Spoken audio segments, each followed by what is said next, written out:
Regular pads छोड़ प्रोइस गो Excel try कर। सालों से यही यूज कर रही हूँ। इसका अब्जॉर्प्शन ठीक है। इसका 2 गुना ज्यादा है। 230 mm लंबा है। 50 mm ज्यादा लंबा। इसमें 7 पैड्स है। अच्छा, चेक कर। ओह, 6 कर दिए। इसमें 6 एक्सेल पैड्स है। प्रोइस गो एक्सेल। एक्सेल की सुरक्षा रेगुलर की प्राइस में। RSPL. Success is not a milestone. It's a never-ending race for perfection. Denver, the scent of my success.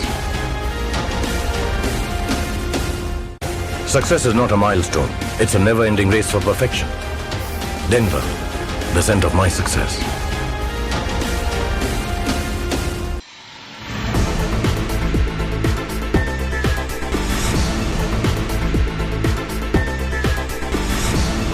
नमस्कार, मैं आपका स्वागत है। मैं हूं आपके साथ राजकीय शानदार डालते विदा के मुख्य हेडलाइंस पर।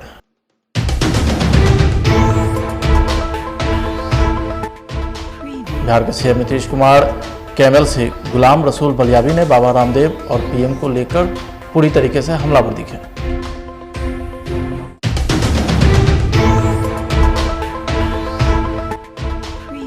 औरंगाबाद और सासाराम में सीएम नीतीश कुमार की समाधान यात्रा, कई कार्यों का किए निरीक्षण।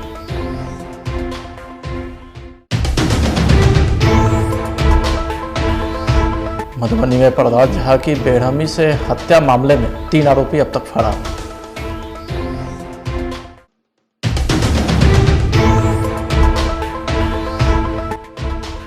और पटना में अतिक्रमण हटाने का दुकानदारों ने किया विरोध।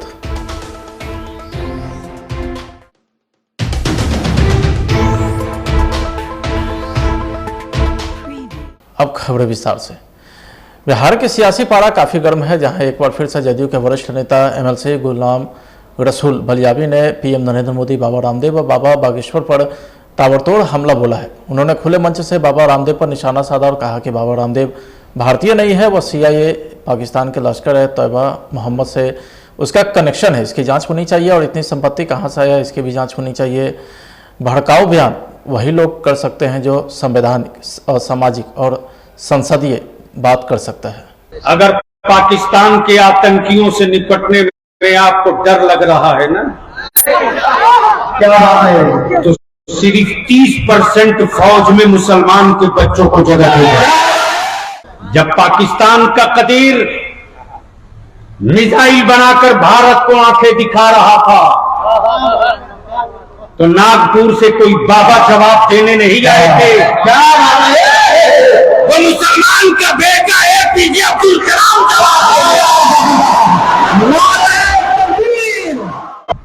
बाबा भी कहलाएंगे, कपड़ा भी नहीं पहनेंगे।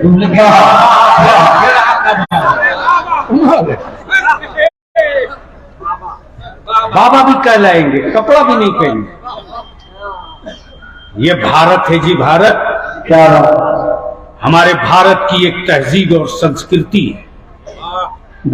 छोटा बच्चा भी देखता है उम्र दराज का, अगर कपड़ा ऊपर उठ जाता है तो बच्चा भी बोलता है, बाबा आपका कपड़ा ऊपर उठ गया। वो मजहब नहीं देखता, उम्र देखता,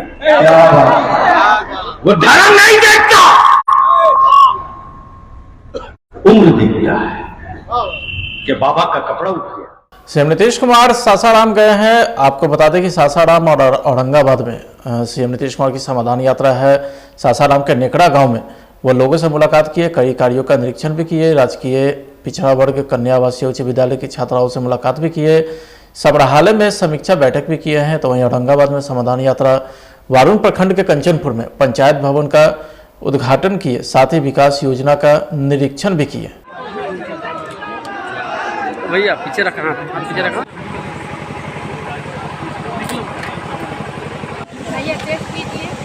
हाथ बंद मारेगी कैमरामैन। तब से हो रहे हैं, लेकिन फिर उसके बाद समीक्षा बैठक भी पूरे विस्तृत तौर पर होती है हर चीज़ के बारे में।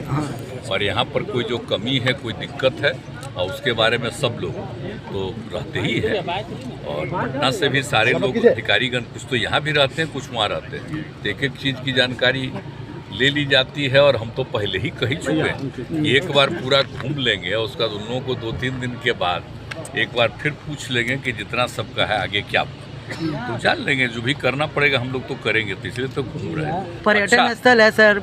अरे ये कहने की बात है भाई, तो बहुत अच्छा जगह है ये, आप जानते हैं, तो बहुत ऐतिहासिक स्थल है। और आप लोगों को शायद मालूम हो कि हम कितना घूमे और कौन जगह जाकर के नहीं घूमे। पहाड़ी पर हम नहीं गए हैं, कोई चीज छोड़े हैं? कौन चीज नहीं हम देखे, हर चीज देखे हैं। तो अभी तो इस बार का मकसद हम पहले से करते रहे, इस बार का तो मकसद दूसरा है, देख करके जरा सा जानना चाहिए। पशुपति आए हैं आपके पास, कई लोगों ने अपनी मांगे भी रखी है, प्रमुख क्या है यहाँ का जो मांग? नहीं, डिमांड के बारे में कुछ ज़्यादा नहीं, खाली जो कहीं कहीं जो पानी के आ जाने से दिक्कत होती है ना, और कहीं मान लीजिए कि जो सड़क बननी थी और ड्रेनेज, उसकी जो समस्या, उसी के बारे में सब लोगों ने कहा, वो सबको नोट कर लिया गया है। और पहले से तो कहा ही गया था जिनकी जितनी सर जिले में बालू का कारोबार इसी करे तो घूम ही रहे हम लोग कि जो चीज हम लोग कर चुके हैं, कहीं कुछ और बचा हुआ उसको पूरा कर देंगे ना। अब पहले के तुलना में तो बहुत कुछ किया जा चुका। सर पशुपति पारस ने कहा है कि सरकार तुरंत गिर जाएगी 2024 लोकसभा से पहले। तो जो कह रहा है तो उसको खुशी मनाइए उसको जी। अश्विनी चौबे भी ऐसे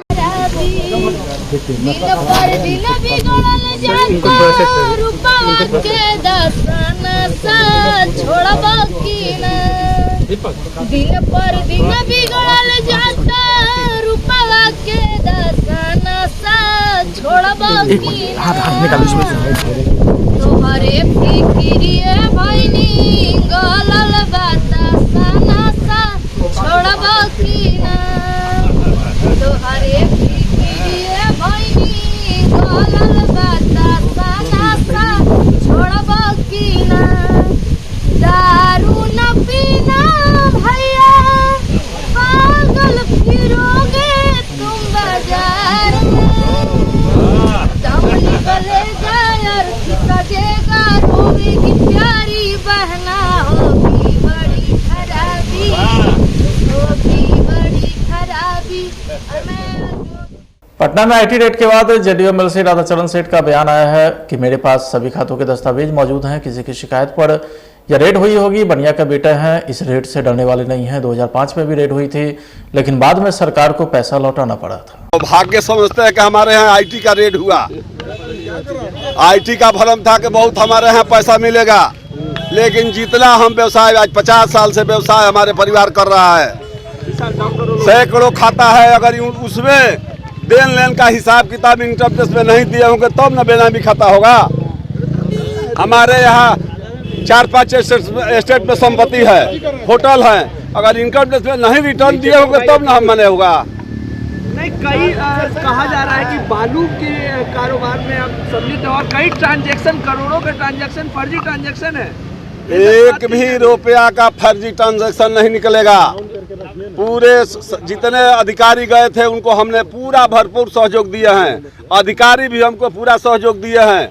अब रह गया लेखा जोखा, हिसाब किताब, अगर ज़्यादा हमारा संपत्ति होगा टैक्स बनेगा, टैक्स जमा करेंगे, अगर एडवांस टैक्स हम दिए होंगे तो हम लौटाएंगे। पहले में 2005 में रेट पड़ा था, इनकम टैक्स ने पैसा लौटाया है, उसका प्रूफ हम दे देंगे कि इनकम टैक्स से पैसा कैसे लौटा है। लेकिन भाजपा ये कहा जा रहा है टैक्स चोरी, भाजपा के लोग तो कह रहे हैं कि आपने गलत किया है। ठीक है, अगर भाजपा में हम रहते तो ये नहीं होता। हमको खरीदने वाले लोग हैं भाजपा में, कहाँ रेट पड़ रहा है। 200 से ज्यादा खाता आपका मिला है, क्या कहिएगा उस पर? सब रिटर्न है, जितना हमारे खाता मिला है सबका रिटर्न है। लगातार 3-3 दिन रेट चली। कहे नहीं आप लोग को मीडिया में वो लोग एक भी बयान दिया हो तो कहिए। इनकम टैक्स के अधिकारी एक भी बयान नहीं दिए होंगे कि एक भी खाता नाजायज मिला है, एक भी बेनामी संपत्ति मिला है। हम चैलेंज के साथ कहते हैं एक भी मोटरसाइकिल भी बेनामी मिल जाएगा तो जो कहिए सो। आईजी विकास वैभव ने गृह विभाग को पत्र लिखा है। उन्होंने कहा है कि मैं कई महीने से प्रताड़ित हूं और मैं और मेरा परिवार मानसिक तौर पर बेहद परेशान है। मुझे दूसरे विभाग में भेजा जाए, एक दिन भी काम करना खतरे से खाली नहीं है। अप्रिय घटना भी घट सकती है।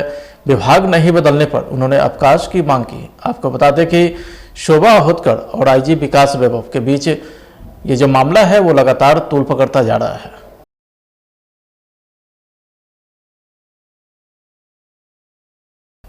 पटना में सीपीएम माले के विधायक दल के नेता महबूब आलम जीपीओ गोलंबर पर प्रशासन के खिलाफ धरने पर बैठ गए। तकरीबन 3 घंटे तक सड़क को जाम किया और इनका कहना है कि जो फुटपाथ पर दुकानदार है उसे जबरन प्रशासन के द्वारा हटा दिया जाता है।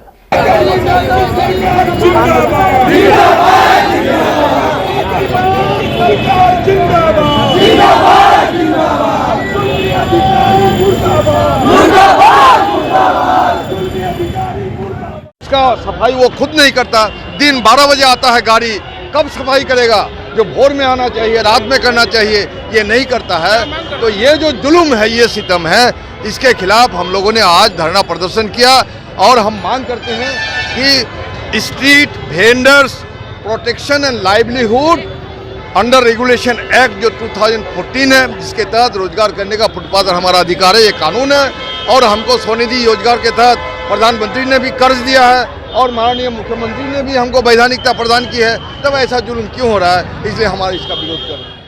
जनस्वराज पदयात्रा के 135वें दिन की शुरुआत सिवान के सानी बसंतपुर पंचायत के सानी बसंतपुर गांव में शहीद भगत सिंह इंटर कॉलेज स्थित पदयात्रा शिविर में सर्वधर्म प्रार्थना से हुई, जिसके बाद प्रशांत किशोर सैकड़ों पदयात्रियों के साथ संग्रामपुर गांव के मध्य विद्यालय से पदयात्रा के लिए निकले। 8 पंचायत के 13 गांव से गुजरते हुए 18 किलोमीटर की पदयात्रा तय किए हैं। जनस्वराज पदयात्रा के दौरान सिवान जिले के गोड़िया कोठी में जनता को संबोधित करते हुए प्रशांत किशोर ने कहा कि बहुत लोगों को लगता है कि प्रशांत किशोर सरकार में आना चाहते हैं। अगर मुझे सरकार में आना होता तो इसके लिए मुझे पैदल चलने की कोई ज़रूरत नहीं थी, एक फ़ोन पर सरकार आ जाएंगे। अभी नीतीश कुमार की नाव डगमगा रही है, बेचारे रोज मुझे बोलते हैं कि कैसे भी मदद कीजिए। हम इसके सूत्रधार हैं, इस बात के गारंटर हैं कि जो बात आपको बता रहे हैं इसको ईमानदारी से अगले 1-2 साल में पूरा करेंगे। मेरा विश्वास है कि बिहार के समाज में काबिल लोगों की, सही लोगों की कमी नहीं है। ऐसे लोगों को एक साथ लाकर ये व्यवस्था बनाई जा सके, इसीलिए ये पूरा प्रयास कर रहे हैं। बहुत आदमी के बुझाता ये भैया सरकार में आवे चाहता हूँ। अरे मेरे भाई, अगर हमरा सरकार में आवे के बाद तो खातिर पैदल चले का जरूरत बा? एगो फोन करब तो नीतीश कुमार के नाम अपने डगमगाता, बेचारे रोज कहता कि आओ कैसे मदद कर। सरकार में जाना होगा तो कल सरकार में आ जाएंगे। ये सरकार बनाने का अभियान नहीं है, ये व्यवस्था को बदलने का अभियान है। अगर बिहार को सुधारना है तो बिना समाज को जगाए हुए आप बिहार को नहीं सुधार सकते हैं। इसलिए जीवन का सब कुछ छोड़ के सब कुछ अपना दांव पर लगाए हैं। घर परिवार ऐसो आराम सब छोड़कर ये काम कर रहे हैं ताकि बिहार में नई व्यवस्था बनाई जा सके। खबर सासाराम से है, जहां रोहतास जिले के जिला परिषद में सदस्यों के बीच इन दिनों विवाद गहरा गया है। ताजा मामला जिला परिषद के अध्यक्ष पूनम भारती के पति मनोज भारती से जुड़ा है। शिवसागर क्षेत्र के जिला परिषद के महिला सदस्य सुप्रिया रानी ने जिला परिषद अध्यक्ष पूनम भारती के भैंसुर मनोज भारती पर दुर्व्यवहार का आरोप लगाया है और कहा है कि पूनम भारती के परिजन होने का फायदा उठाकर वह अनायास जिला परिषद के कार्यक्रम में हस्तक्षेप करते हैं। शिवसागर जिला परिषद के साथ अमाननीय व्यवहार मनोज जी के द्वारा किया गया है। उस समय हमारे दिनारा जिला पार्षद संजय जी भी वहां उपलब्ध थे और प्रदीप गुप्ता जी भी वहां पे उपलब्ध थे। ये महिला के साथ चीरहरण का ही हम कहेंगे, एक प्रकार से चीरहरण भी ही हुआ है और इस तरह से नहीं होना चाहिए। संस्कारी लोग इस तरह से काम नहीं कर सकते हैं। क्या बात है, हम लोग दोनों जिला परिषद संजय जी और मैं प्रदीप कुमार गुप्ता चेयर पर बैठे थे। सुप्रिया रानी भी बैठी थी, वहाँ शिवसागर के जिला परिषद सदस्य आए और मनोज जी अटेंडम आए। ये वहाँ पर योजना की समीक्षा मैडम कर रही थी कि क्या क्या मेरा कार्य हुआ, क्या क्या योजना है मेरा। और अटेंडम मनोज जी वहाँ आते हैं और इनको अभद्र व्यवहार, मतलब बोले अभद्र व्यवहार किए और अपने कर्मचारी के साथ भी बोले कि तुम क्या दिखा रहे हो, यहाँ से दिखाने क्या तुम है, चलो भागो यहाँ से। और वहाँ हम लोग जिला परिषद के मर्यादा को रखते हुए मनोज जी को कुछ बोले नहीं और सच्चाई के लिए वहाँ सीसीटीवी कैमरा लगाया गया है। हम चाहेंगे हमारे जो जिला परिषद के वरीय अधिकारी हैं, डीएम सर हैं, एडीएम सर हैं, जिला परिषद में जो सीसी कैमरा लगाया गया है उसको खंगाले और वहाँ सदस्य के अलावा अनावश्यक आदमी बैठते हैं।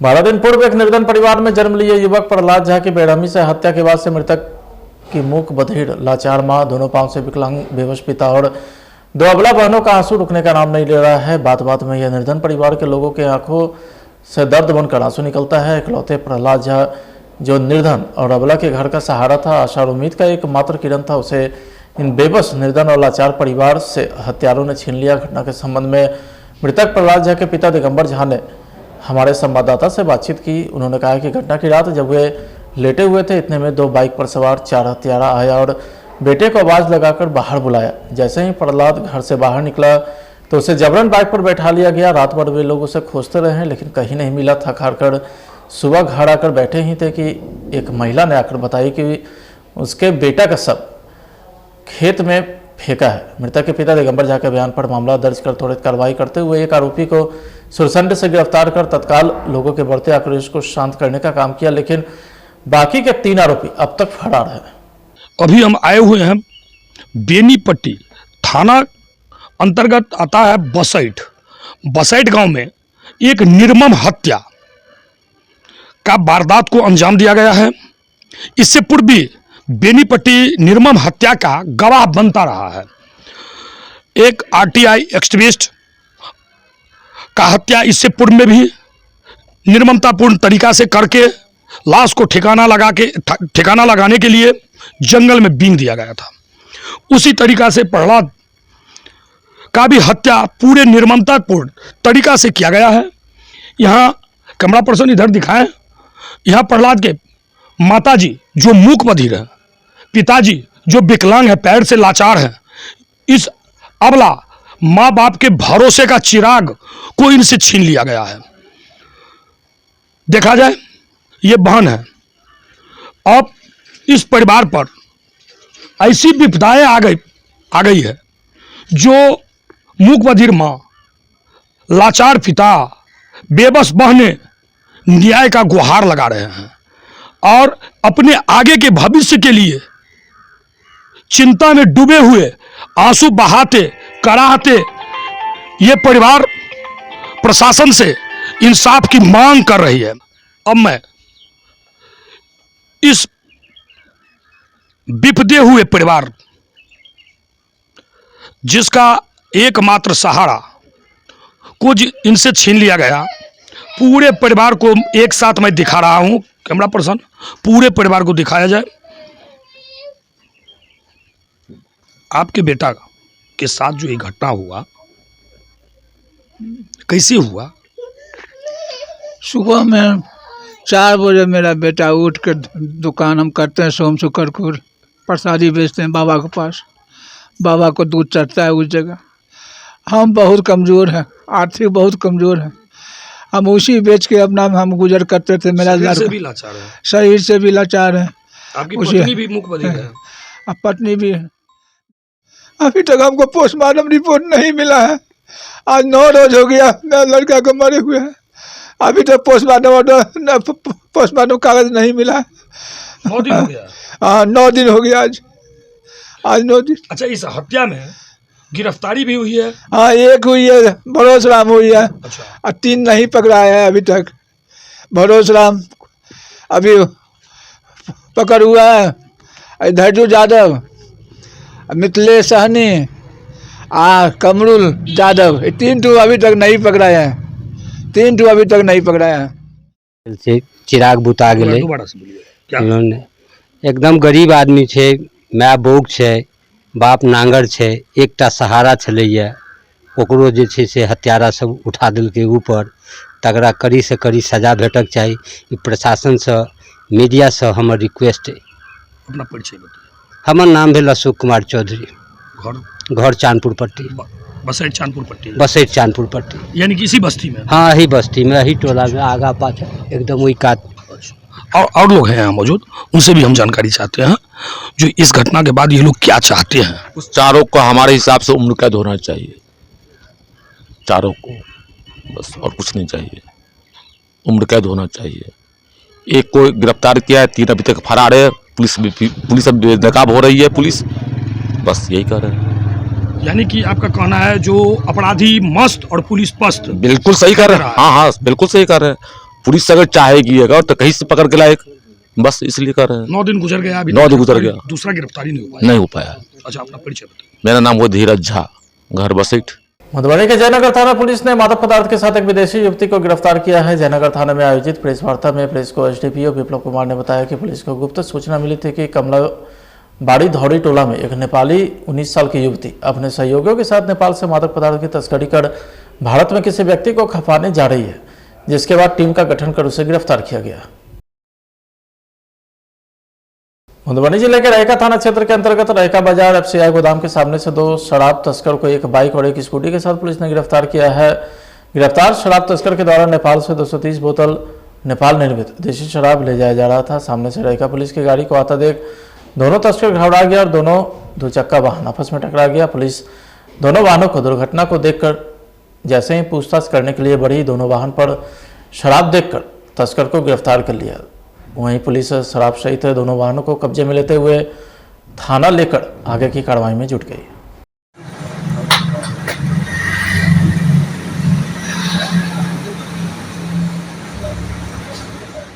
फिलहाल आज की खबर इतना ही। आप देखते रहिए प्लस न्यूज। नमस्कार।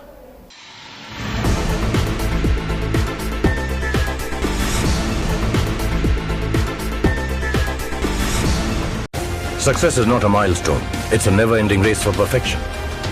Denver, the center of my success. Success is not a milestone. It's a never-ending race for perfection. Denver, the center of my success.